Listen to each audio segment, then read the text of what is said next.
And welcome back to Open Up. Oh, you I'm bet. Tina Miller. All right. We have, Special guest. yes, Dawn, she's back. She was with us before.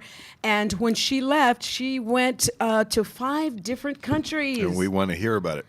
Yes, and one of the And countries I'm was... going to have to cough here just Yes, please, go right ahead. One of the countries was Greece. And I have to say, she did bring me back some cute little gifts from Greece and other places. Peggy Honeyacre is who I'm speaking of. So welcome back to Open Up. Morning. It's good to be back. Great. Thank you for having me back. Peggy, you have a heart for Europe. Yeah.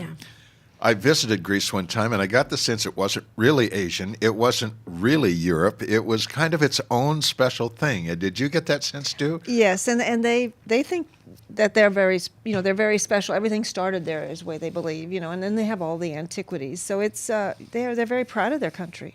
Of course, they're going through a lot right now. They sure are. But thank goodness a deal has been struck for right now, and things should get sort of back to normal. But it's very stressful on the people, of course. But it's a beautiful country. And Peggy, tell us, what were you doing this time during your trip? What was the main thing you were focusing on? I was teaching in Switzerland. We did a grief recovery workshop for the weekend, and we're going back in November and do that again, and that was very good on divorce and death. And then I was teaching in a Bible school in Greece, 12 hours. I understand 2 days. you did some language courses. Yes, and I took. Tell me about that. I took the last month. I was in the south of France. I took language school, intense language school in French. Intense. 8.5 hours a day. What does that mean? Like oui, or what? What do you mean by intense? Kind of feel like that. No English for 8.5 hours a day. The professors even had lunch with us. And so there was no cheating. If you spoke English, it was €2. Oh. So, You had to pay up. Yes. So yeah. your words were probably few then. No, actually, this is my 3rd class, and that's why I Oh. wanted to go to an immersion class. I wanted to be in a place where I had to use what was in me and see what was in there and make it better. Does that really work? Does it? This one does. I've been in 2 others, and I wouldn't say that. Half day is not enough, but 8.5 hours, yeah. But you have to be committed and do your homework and study. I mean, there was no playtime. But the teachers were excellent. It's the best school in France. And I was just blessed to be able to go there. And, there was even translators go there to brush up. So it was a very good school for the language. So I'm happy with what I'm doing, and my French friends are happy with what I'm doing. So that's the most important. You bet. Peggy, tell us about your travel. Now, 5 different countries. 5 countries, 9 airplanes. 9 airplanes. 3 hotels, 2 apartments, and 5 homes.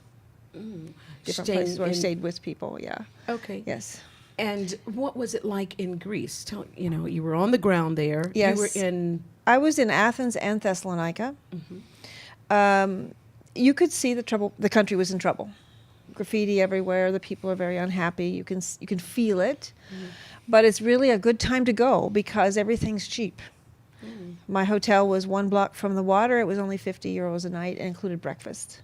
€50 is equivalent to... Right now we're almost even, so maybe $60. And so, and then the food was really cheap, not just inexpensive, cheap. And they would bring these huge, I ordered a Greek salad and some chicken, and the Greek salad was so big that I could have split it with 3 people. I felt like I was wasting food. Aww. So it's a good time to go to Greece and bless the people and help them as a tourist because it's safe. It's not a dangerous country. It's just they're going through a lot right now. And now that they've struck a deal, the banks should open.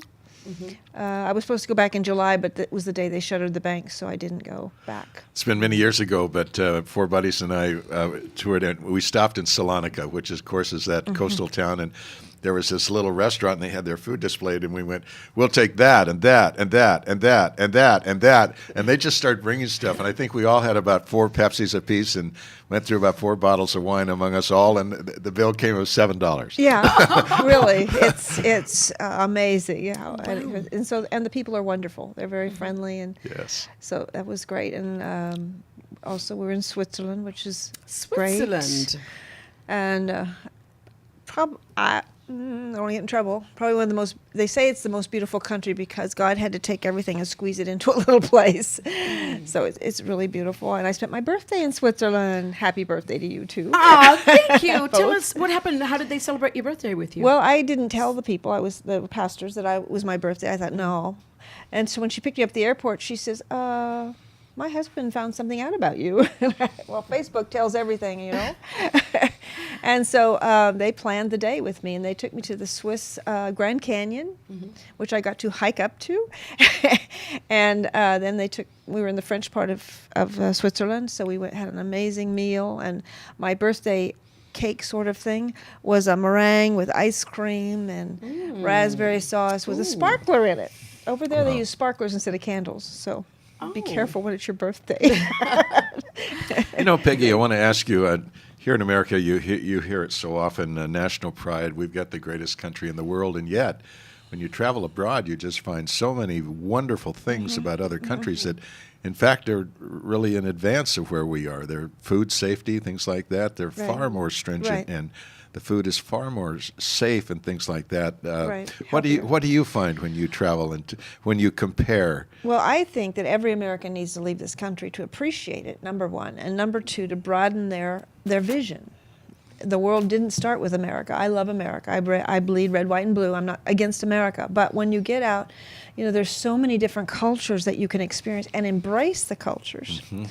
They're all wonderful. Of course, my favorite to live in is France. Really?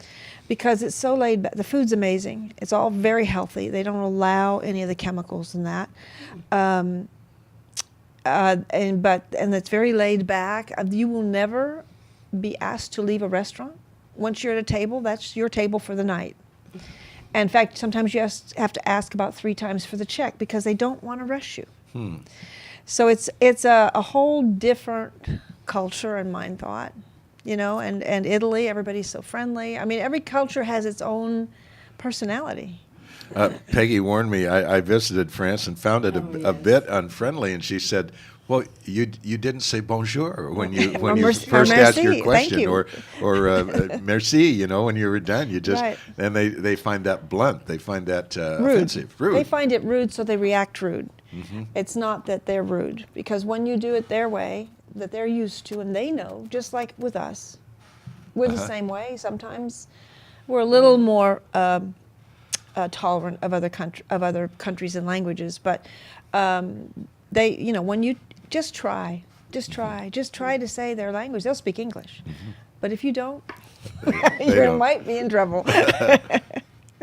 Peggy, grief recovery Yes. counselor. Yes. Are you, while you're here in the States, are you doing any teaching? Tell I'm us about it. Traveling and teaching, doing seminars on grief recovery. I'm open if anyone wants me to come. I can come. I'm gonna be here at least through September this time, working on a visa. So we come in, and usually it's good to do like a Friday night and a Saturday. So Friday night we tell them the basics, and then Saturday get into it, and have lunch and a break lunch, and then finish it. And it's good because people learn that other people are in the same place as they are, and help each other. Peggy, I've heard that one of the hidden sides of grief among men is where they have been part of an abortion, and there's kind of an aftershock, if you will, in years to come. There's a regret, a grief that those children were never born. Do you ever encounter that? Is that ever a part of your... On both sides. Really? On both sides. Even though they may not have any spiritual connection, it just seems like brushing their teeth to go ahead and have an abortion. It is a spiritual thing. It is part of you, and you have to live with that. And that has to be dealt with. Male and female. Male and female. But the good news is, if they know our Lord, when they get to heaven, they'll see them. They'll have their children around them. So, Tina, tell the world where they can get in touch with Peggy. Yes, Don. I was just thinking of that. So if you're interested in having Peggy come to speak, you can contact her at her website is aheartforeurope.org. Her email address is peggy.honeyyager, and that's HUNERYAGER, at gmail.com. Peggy's telephone number is 918-269-6099. Well, it's our birthday show, and our guests are our gift to all you out there. So, Peggy, thanks for being with Thank us. you for Yes, having thank me. you, I really Peggy. enjoyed What's it. up? Don, when we come back, we're talking with two fabulous women. Frank, you have some music for us? Oh, yeah. And Frank's going to Oh, take that's us out. okay. Thank you. So, and thank you.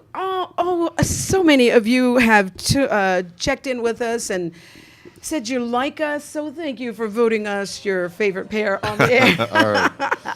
We'll be back in just a minute. Frank, what do you got for us? Anything? Yeah, I hear it.